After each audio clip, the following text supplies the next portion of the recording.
First, let's go to the UK. It looks like an uphill battle. The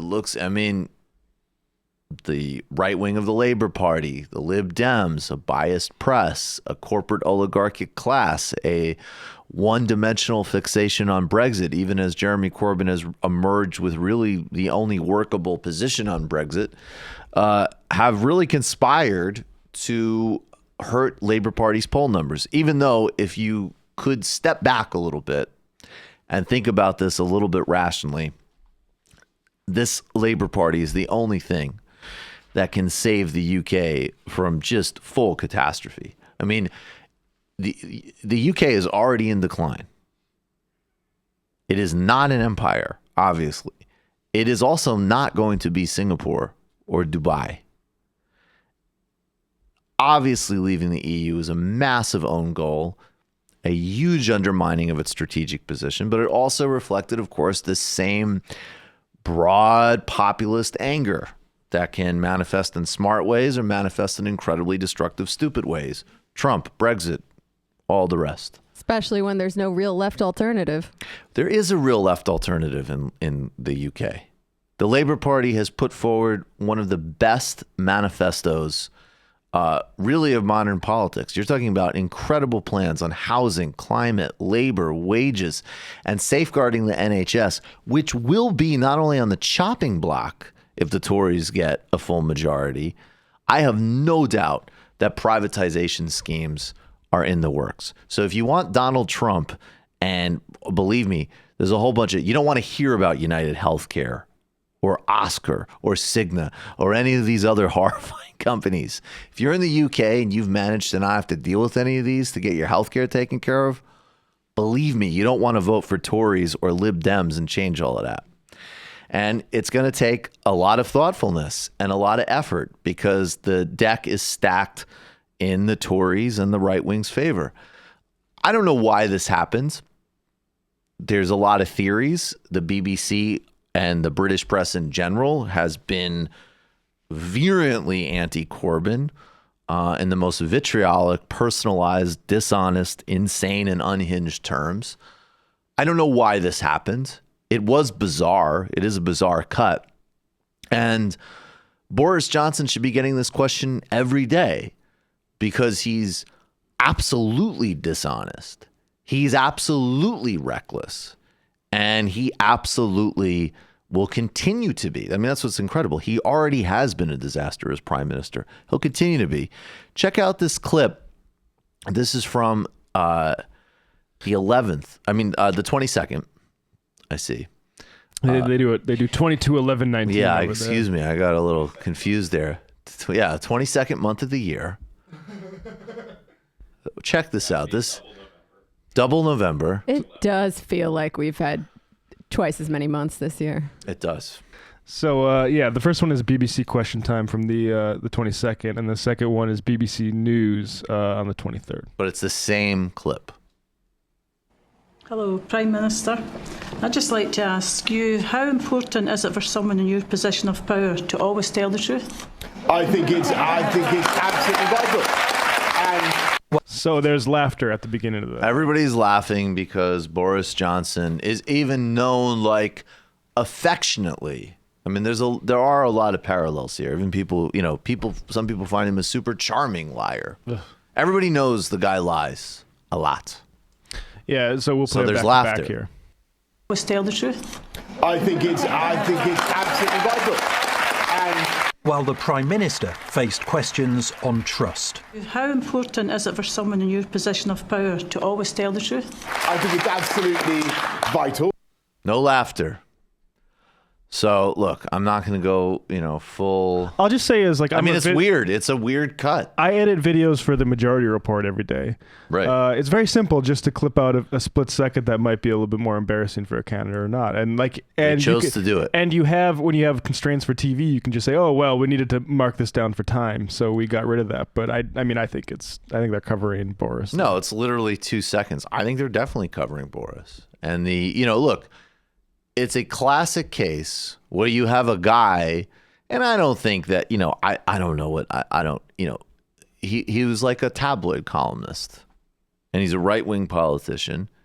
They have tried to make Jeremy Corbyn as an anti-Semite a thing for years because he has a principled objection to Israeli apartheid. And he said a couple of tone-deaf things, and there's a few tone-deaf things, not many, frankly. He's also fought against anti-Semitism and racism in all forms for decades. Yeah, but he liked an unfortunate Facebook photo. No, or painting. Right. Versus the dozens of articles that Boris Johnson has put out, which, by the way, like, I don't, yeah, he was a friggin' shock jock tabloid columnist. But this barely gets any attention. And not to mention his actual record of empowering xenophobia, racism, and just pure lies. I mean, this guy was at the front lines of a Brexit campaign that said all this money that supposedly goes to the EU, yes, it goes to the EU, but it is more than up for in terms of the benefits of the UK economically. That can just get turned into the NHS. Please. And now he's saying that he's going to pump all this funds into the NHS. A lot of it is pre-allotted money anyways. And he's fundamentally dishonest. And if you elect him with a clear majority, you're going to have a bad Brexit, and you're going to have another round of austerity and all of the xenophobia and right-wing populism and bigotry that goes along with it. So smarten up. Friends don't let friends vote Lib Dem. And there's a unique opportunity with the Labour Party here. It's just amazing to me.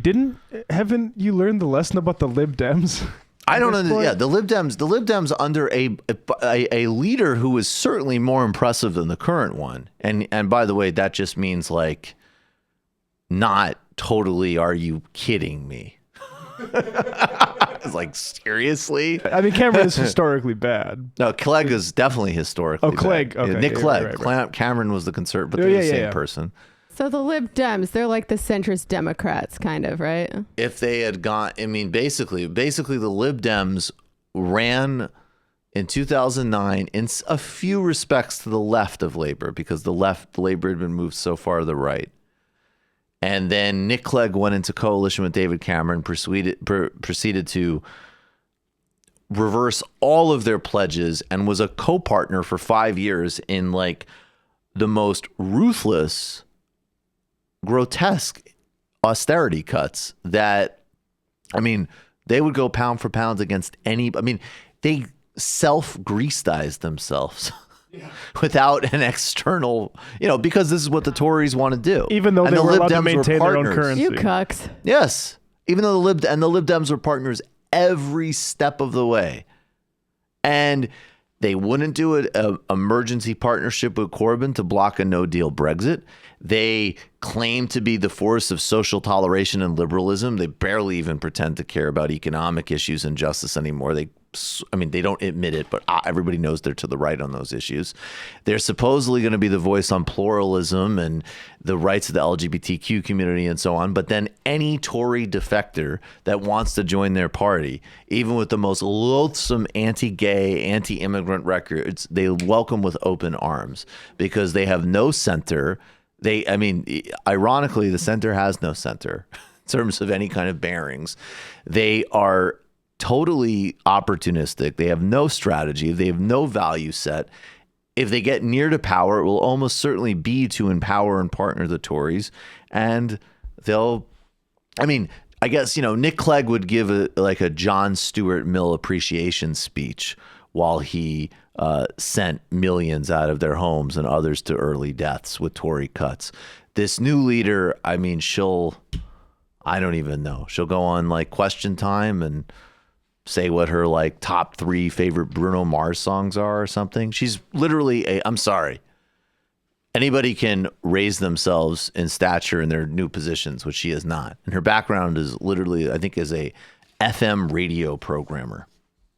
And so this is we want to vote for a sociopath Oxford rich boy with a litany of racist, sexist, and xenophobic charges, who clearly is going to devastate the UK economically and from the perspective of inequality, than a cynical party whose main record in government is partnering with the Tories to radically increase poverty in the UK.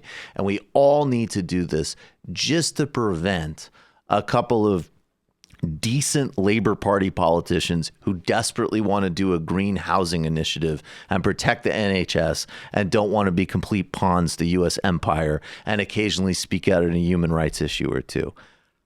I feel like Trump. How stupid are these people? And he's down by 10 points? How stupid. How stupid. I can't believe it. Their press is so terrible over there. Their press is horrible. That's true. Don't I mean, vote low ours energy. is bad, but theirs is definitely worse. Theirs is really bad.